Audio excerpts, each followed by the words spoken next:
যক্ষা রোগ বা টিবি রোগ নির্ণয়ে আমরা কি পরীক্ষা করি বা কি পরীক্ষার মাধ্যমে আমরা টিবি বা যক্ষা রোগটি নির্ণয় করি এ ব্যাপারে কথা বলছি। আমি ডক্টর রাজীব কুমার সাহা, মেডিসিন ও বক্ষবিদ বিশেষজ্ঞ, কনসালটেন্ট হিসেবে কাজ করছি আজগরআলী হসপিটালে। টিবি বা যক্ষা রোগটি খুবই কমন একটি রোগ। আসলে এই রোগটি সারা পৃথিবীতে যেরকম রয়েছে, আমাদের বাংলাদেশ, ইন্ডিয়া, পাকিস্তান, আফ্রিকা এইসব কান্ট্রিতেও কিন্তু এটা অনেক বেশি ভাবে দেখা যায়। তো এই রোগটি অনেক পেশেন্ট আমাদের জিজ্ঞেস করে থাকে যে আমরা কফ পরীক্ষার মাধ্যমে যক্ষা রোগটি ধরা পড়েনি, তাহলে আমাদের যক্ষা হলো কিভাবে, বা হচ্ছে যে আমাদের তো স্কিনের টিবি টেস্ট করেছে, সেখানে তো যক্ষা ধরা পড়েনি, বা তাহলে যক্ষা হলো কিভাবে। তো এই ধরনের বিভিন্ন ধরনের প্রশ্ন আমাদের কাছে রোগীরা করে থাকে।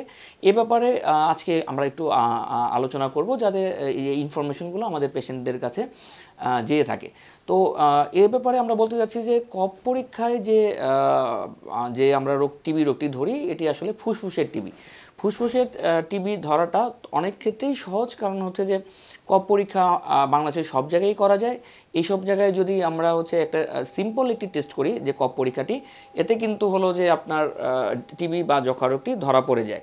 এখন কফ পরীক্ষায় যাদের জীবাণুটি ধরা পড়লো না, তাদের জন্য আসলে আমরা কিভাবে এবার টিবিটি কনফার্ম করব, বা কিভাবে আমরা নিশ্চিত হব যে তার আসলে টিবি বা যক্ষা রোগটি হয়েছে। এ ব্যাপারে আমরা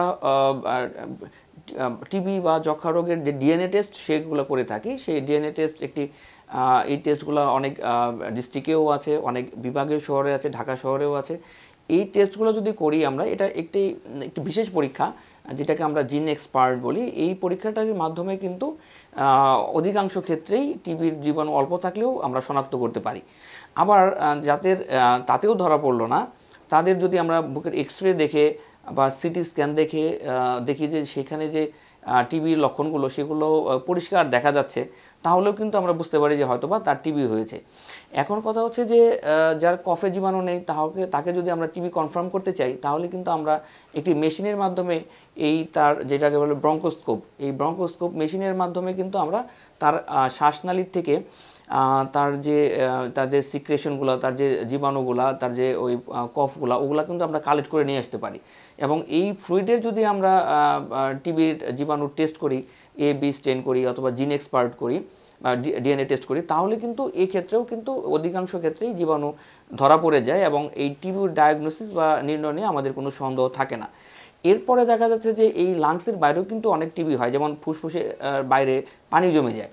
তো এই পানি জমে গেলে কিন্তু আমাদের এটাকে বলি আমরা বুকে পানি জমে যায়, প্লুরাল এফিউশন।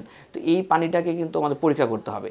পরীক্ষা করে আমরা যদি এখানে কনফার্ম করতে পারি তাহলে ভালো, নাহলে কিন্তু এই আমরাকে বলি প্লুরা বা প্লোরোস্কোপি একটি টেস্ট আছে, যে প্লোরোস্কোপি টেস্ট করে প্লুরাল বায়োপসি করে থাকি আমরা। এই বায়োপসির মাধ্যমে কিন্তু অধিকাংশ ক্ষেত্রেই টিবি রোগটি ধরা পড়ে যায়। অথবা যাদের এই বুকের পানি রয়েছে অথচ হচ্ছে যে টিবি রোগটি কনফার্ম হয়নি, তাদের কিন্তু অবশ্যই বায়োপসি করেই কনফার্ম করতে হবে। তাহলে টিবি থাকলে টিবি ধরা পড়বে, অথবা টিবি না থেকে যদি ক্যান্সার বা অন্য কোনো রোগ থেকে থাকে, সেটিও কিন্তু আমরা ধরা পড়বে এবং কনফার্ম হয়ে যাব।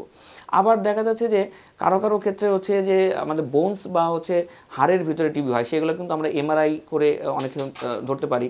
অনেক সময় সেখান থেকে আমরা বায়োপসি করতে পারি, বোনের এফএনএসি করতে পারি, বা বায়োপসির মাধ্যমে কিন্তু আমরা টিবি রোগটি কনফার্ম করতে পারি। আবার দেখা যাচ্ছে যে কারো গ্ল্যান্ডে টিবি হয়েছে, এই গ্ল্যান্ড থেকে কিন্তু আমরা কি করি, এফএনএসি করি অথবা বায়োপসি করি। এই বায়োপসির মাধ্যমে যদি আমরা সেখানে টিবি পেয়ে যাই, তাহলে কিন্তু এই ডায়াগনোসিসটিও কনফার্ম হয়ে গেল।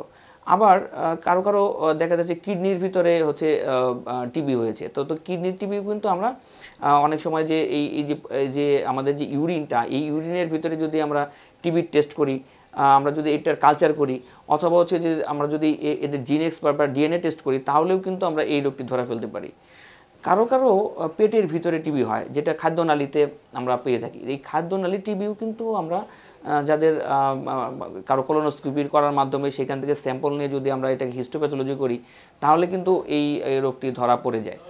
আবার কারো যাদের ব্রেনের টিবি হয়, তাদের কিন্তু আমরা তাদের সিটি স্ক্যান অথবা আমরা সিএসএফ ফ্লুইড বলি, সেখান থেকে ফ্লুইড নিয়ে সেখানকার টেস্ট করলেও, বা ডিএনএ টেস্ট অথবা বায়োকেমিক্যাল কিছু টেস্ট করলেও কিন্তু আমরা টিবিটা ধরে ফেলতে পারি। তার মানে হচ্ছে যে টিবি শুধু একমাত্র কফ পরীক্ষার মাধ্যমেই ধরা পড়ে এটা ঠিক নয়।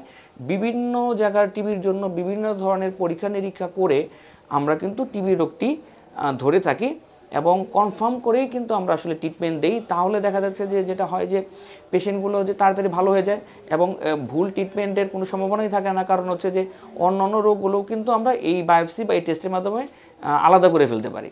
তো আজকের যারা ভিডিওটি শুনলেন তারা কিন্তু টিবির জন্য যে পরীক্ষা নিরীক্ষা করা হয় এ ব্যাপারে একটি ধারণা পেলেন এবং যাদের এই ধরনের টিবি রোগের লক্ষণ থাকে অথবা টিবি রোগ সন্দেহ থাকে তারা কিন্তু কোনো না কোনোভাবে এটি কনফার্ম করে নিতে পারবেন। তো সবাইকে ধন্যবাদ জানিয়ে এখানেই শেষ করছি।